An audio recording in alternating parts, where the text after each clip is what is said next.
कल्पना कीजिए एक ऐसा समाज जहां इंसानों को सिर्फ उनके जन्म के आधार पर नीचा दिखाया जाता है, जहां एक इंसान को सिर्फ इसलिए अपमानित किया जाता है क्योंकि वो किसी खास जाति में पैदा हुआ, जहां धर्म और परंपरा के नाम पर इंसान की सोच को कैद कर लिया गया हो। अब सोचिए, अगर कोई इंसान उस समाज के खिलाफ खड़ा हो जाए, सवाल पूछे और कहे कि यह सब गलत है, तो क्या होगा? उसी इंसान का नाम है महात्मा ज्योतिराव फुले, और उन्होंने जो किताब लिखी उसका नाम है गुलामगिरी। एक ऐसी किताब जिसने पूरे समाज को हिलाकर रख दिया। आज हम उसी किताब की गहराई में जाएंगे और समझेंगे कि यह सिर्फ एक किताब नहीं, बल्कि सोच की आजादी का सबसे बड़ा हथियार है। ज्योतिराव फुले की किताब गुलामगिरी कोई साधारण किताब नहीं है। यह किताब उस मानसिक और सामाजिक गुलामी के खिलाफ बगावत है जो भारत में हजारों सालों से चली आ रही थी।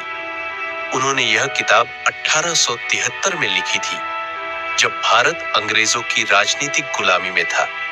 लेकिन फुले का ध्यान उस गुलामी की ओर था जो कहीं ज्यादा गहरी थी, जाति के नाम पर की जाने वाली गुलामी। फुले कहते हैं कि असली गुलामी वह है जिसमें इंसान अपनी सोचने समझने की ताकत भी खो देता है। वह वही मानता है जो उसे बचपन से सिखाया गया होता है कि वह नीचा है, अशुद्ध है, सेवा के लिए पैदा हुआ है। और यह सब सिखाने का काम किया धर्म ग्रंथों, पुराणों और मनुस्मृति ने, जिन्हें ब्राह्मणों ने रचा और फैलाया। फुले इन ग्रंथों को चुनौती देते हैं।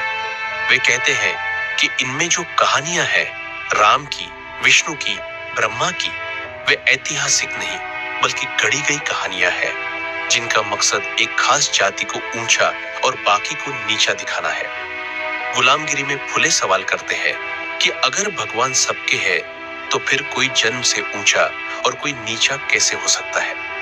अगर सब इंसान एक जैसे हैं, तो कुछ को पढ़ने का अधिकार और कुछ को नहीं, ये कैसा न्याय है? उन्होंने यह बताया कि भारत के असली मूल निवासी शूद्र और अति शूद्र थे, जिन्हें बाहर से आए लोगों ने हराया और फिर अपने धर्म, संस्कृति और ग्रंथ थोप दिए। इसके बाद उन्होंने खुद को द्विज यानी 2 बार जन्मा बताया और बाकी को शूद्र कहकर सेवा में लगा दिया। फुले इस व्यवस्था को धर्म का इस्तेमाल करके फैलाए गए धोखे की संज्ञा देते हैं। उन्होंने लिखा कि यह धर्म नहीं बल्कि सत्ता का साधन है। इस धर्म के नाम पर हजारों साल तक लोगों को दबाया गया, डराया गया और उन्हें यह यकीन दिलाया गया कि उनकी स्थिति ईश्वर की इच्छा है। फुले इस भ्रम को तोड़ते हैं। वे कहते हैं कि अगर कोई धर्म इंसान को डराए, नीचा दिखाए और सवाल न पूछने दे, तो वह धर्म नहीं बल्कि गुलामी है। गुलामगिरी सिर्फ शोषण की कहानी नहीं है, यह बदलाव की शुरुआत है। फुले कहते हैं कि बदलाव तब आता है जब इंसान पढ़ना शुरू करता है, सवाल पूछता है और अपने आत्मसम्मान को पहचानता है। उन्होंने शिक्षा को सबसे बड़ा हथियार बताया। वे कहते हैं कि जब शूद्र और अति शूद्र पढ़ेंगे, तब वे समझेंगे कि उनके साथ क्या अन्याय हुआ है। यही कारण है कि उन्होंने लड़कियों के लिए स्कूल खोले, दलितों के लिए शिक्षण संस्थान बनाए और खुद अपनी पत्नी सावित्रीबाई फुले को पहली महिला शिक्षिका बनाया। फुले ने यह किताब अमेरिका के अश्वेतों को समर्पित की थी, जो उस समय गुलामी से आजाद हो चुके थे। यह समर्पण बताता है कि फुले जाति के अन्याय को सिर्फ भारतीय समस्या नहीं मानते थे, बल्कि वे मानते थे कि यह एक वैश्विक अन्याय है जिसे पूरी दुनिया को समझना और खत्म करना होगा। गुलामगिरी में एक बात बार बार उभर कर आती है और वह है आत्मसम्मान। फुले कहते हैं कि जब तक एक इंसान खुद को नीचा समझता रहेगा, वह कभी आजाद नहीं हो सकता। लेकिन जैसे ही वह अपनी स्थिति पर सवाल उठाना शुरू करता है, वह मानसिक गुलामी की जंजीरें तोड़ देता है।